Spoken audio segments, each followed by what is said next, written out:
Assalamualaikum warahmatullahi wabarakatuh. Salam sejahtera selalu. Semoga kita dapat keridhaan dan keberkahan dari Allah SWT. Alhamdulillah, di kesempatan video ini saya akan bercerita tentang pengalaman bisnis saya ketika dulu sekitaran tahun 90-an, saya lupa tepatnya tahun berapa. Itu saya bersama teman-teman saya berempat itu menuju ke sebuah pantai yang memang pantai itu sangat terkenal mistisnya, yaitu pantai Pelabuhan Ratu, tepatnya sekitaran pantai Karangawu. Memang pada saat itu kita berempat ada misi tersendiri, karena memang teman saya yang bernama Antis itu punya kelebihan sendiri atau punya ilmu mistis yang atau punya ilmu keturunan tersebut. Kita berempat itu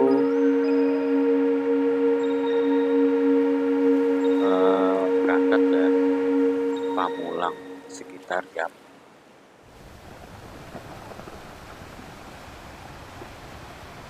5 sore, dan sampai perjalanan itu sekitar berapa ke Sukabumi, sekitar 4 jaman. Kita sampai Pelabuhan Ratu itu sekitar bisa misalnya. Dan pada saat itu kita sedang mencari penginapan, dan akhirnya kita tidak dapat penginapan karena memang saat itu kita memang tidak mempunyai bekal yang cukup, sehingga kita bermalam di tepi pantai, tepatnya di pantai Karangawu sekitaran Pelabuhan Ratu. Hal-hal yang diceritakan oleh masyarakat sendiri, yaitu tidak boleh terlalu bagaimana di Pelabuhan Ratu. Kita berempat di situ memang tidak punya tujuan yang jelas, tapi memang ada satu misi dari teman saya itu bisnis. Dan semoga saudara teman saya itu ada dan bisa menonton video ini. Dan ini memang pengalaman yang tak sekali buat kita berempat, khususnya bagi saya pribadi. Yang jelasnya pada saat kita sampai di Karangawu itu listrik tiba-tiba mati, sehingga gelap-gelapan lah kita. Dan akhirnya kita tidur di tepi pantai Karangawu dengan suasana deburan ombak yang memang sangat mencekam waktu itu, karena memang saat itu mati lampu dan kita tidak bisa kemana-mana karena memang berbekalan kita yang sangat minim. Dengan deburan ombak kita bercerita, dan pada akhirnya terlelaplah kita berempat, dan mungkin sangat lelah dari pulang ke Pelabuhan Ratu sampai ke Karangawu. Dan kita tertidurlah pulas berempat. Tetapi ada satu yang sangat membuat saya sampai sekarang itu mempunyai pengalaman yang sangat luar biasa. Karena memang dulu saya itu tidak percaya sekali dengan hal mistik, walaupun dari kecil saya sudah diperkenalkan oleh hal-hal mistik yang mungkin nanti akan saya ceritakan di lain episode. Tertidurlah lelap kita berempat, tapi jam 3 atau jam setengah 3-an saya terbangun. Itulah hal-hal yang sangat saya tidak bayangkan selama ini, dan itu adalah pengalaman yang sangat nyata buat saya.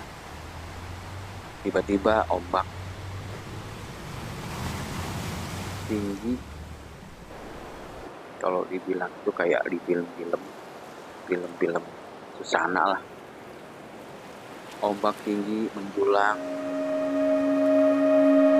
cuma saya sendiri, dan pada saat itu saya sangat takut sekali. Saya membangunkan ketiga teman saya, tetapi tidak satupun yang terbangun. Sampai istilahnya saya bangunin, saya tendang-tendang, tidak juga bangun. Karena suatu kebetulan yang memang tiga teman saya tidak boleh menghasilkan pengalaman mistis saya. Saya ulang lagi, ketika itu ombak sangat tinggi, dan itulah kalau dibilang itu putri yang saya kurang tahu, tapi saya sudah tahu, tapi tidak akan saya sebutkan. Dengan muncul dari ombak yang tinggi, dan disitulah saya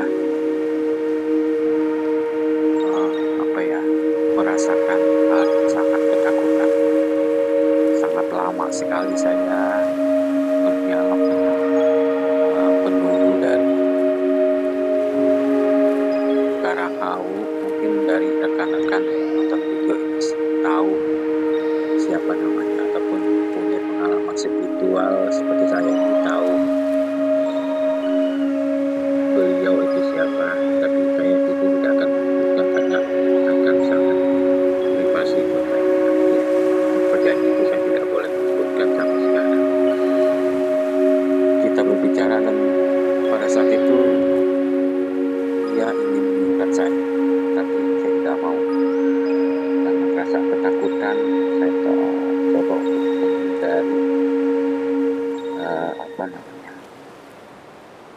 keinginan dari putri tersebut. Sampai istri saya dengan rasa takut, ya saya bilang tadi, saya menendang kepala, badan dari teman saya. Dan pada akhirnya sesuai perjanjian kita waktu itu, putri itu saya sampai sekarang. Mungkin ada teman-teman dan kawan yang bisa punya ilmu spiritual, bisa melihat hal mistis ini. Dan itu adalah suatu pengalaman mistis yang sangat saya rasakan dan sangat menakutkan bagi saya. Tapi itu adalah hikmah bagi saya. Dan saya percaya bahwa dunia lain itu ada. Dulu yang saya tidak percaya, banyak pengalaman mistis, pengalaman spiritual yang saya dapatkan dari kecil, tapi saat itu masih belum percaya. Tapi dengan kejadian ini saya sudah sangat percaya bahwa kehidupan dunia lain. Kalau dibilang itu seperti film Susana yang saya di film layar lebar itu, ombaknya tinggi betul seorang putri. Itulah hal yang mistis yang sangat saya ingin sampai sekarang, dan itu kejadian-kejadian yang sangat nyata. Setelah berlanjut ke cerita tadi, ya kita atau saya dengan putri itu berbicara, tapi rasa ketakutan yang sangat tinggi itu, alhamdulillah selesainya itu adalah ketika suara azan berkumandang, suara azan subuh itu berkumandang. Itulah saya sangat lega sekali. Dan ketika suara azan subuh itu bunyi, putri itu ataupun ombak itu sedikit demi sedikit itu mulai turun. Dan putri itu mohon izin kepada saya untuk pergi dengan bahasa yang sangat sopan sekali, walaupun saya itu dalam keadaan. Tetapi si putri itu bilang dia itu akan mengikuti saya selalu. Itu adalah keinginan si putri. Dan sampai sekarang memang saya rasakan hal-hal seperti itu karena dimanapun saya berada, seakan-akan dia selalu seperti itu memberikan suatu hal positif dari situlah, ataupun ketika saat itulah menjelang subuh itulah ombak kembali dengan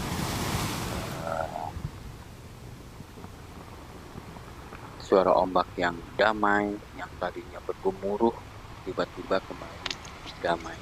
Dan anehnya itu teman saya yang bertiga, saya sebut saja namanya, yang punya ilmu kebatinan itu atau punya ilmu spiritual itu, Entis, terus Pak Haji Cecep, ataupun teman saya Ardi Utomo, itu tiba-tiba mereka bangun. Mungkin memang sudah dikunci mereka bertiga untuk tidak menyaksikan hal mistis atau hal spiritual ini. Cuma saya sendiri yang memang kalau dibilang dipilih untuk bertemu dengan penunggu dari Pantai Karanghawu. Itu adalah pengalaman yang sangat-sangat saya ingat sampai sekarang. Dan terkadang saya ketika ke Pelabuhan Ratu ataupun ke Karanghawu itu saya selalu izin ataupun mendoakan ataupun bertawasul kepada putri tersebut. Dan memang di salah satu tempat sekitaran Karanghawu ataupun Gunung Mulia, mungkin itu ada makomnya. Saya tidak bisa menyebutkan, tetapi makomnya ada. Oleh karena itu, walaupun saya jarang ke Pelabuhan Ratu, tapi saya selalu ketika tawasulan ataupun adorohan bagi saya itu, saya selalu atau kami selalu memberikan Fatihah untuk beliau atau putri tersebut. Oke, rekan-rekan, ini mungkin adalah pengalaman pribadi saya yang bagi saya itu sangat spesial sekali, karena awalnya saya tidak dibilang tidak percaya sekali dengan hal-hal seperti itu, walaupun dari kecil saya sudah ditunjukkan hal-hal mistik, tetapi saya masih belum percaya. Tapi dengan kejadian ini saya percaya bahwa dunia lain itu ada. Ya, rekan-rekan, ini adalah pengalaman pribadi yang mungkin yang mempunyai pengalaman sama seperti saya bisa memberi komentarnya dan bisa memberikan saran, juga bisa memberikan komentar yang positif ataupun hal-hal yang baik buat kita. Dan ini adalah sebuah pelajaran agar kita dimanapun kita berada itu adab istiadat ataupun kalau dibilang itu hal-hal mistik ataupun hal-hal yang seperti itu tetap ada, dan kita harus menghormati eh, hal ataupun apa ya, situasi dari tempat tersebut ataupun penunggu atau sebagai penunggu dari tempat tersebut. Kita jangan, kalau dibilang bahasa kasar, jangan sompral, jangan terlalu takabur, jangan terlalu gegabah, apalagi tidak sombong di tempat-tempat yang wisata ataupun keramat, apalagi di Pelabuhan Ratu ataupun keramat. Dan ini adalah sebuah pelajaran buat saya pribadi, buat teman-teman saya yang bertiga. Semoga mereka bisa menonton video ini menjadi kenangan buat kita berempat. Juga menjadi sebuah pengalaman spiritual yang sangat berarti buat saya pribadi. Oke, rekan-rekan, terima kasih yang sudah menonton video ini. Ini adalah pengalaman yang sangat nyata. Berikan komentar yang positif dan bisa menjadi sebuah pelajaran buat kita semua. Like, komen, dan subscribe-nya. Terima kasih. Wassalamualaikum warahmatullahi wabarakatuh. Salam sejahtera untuk kita semua.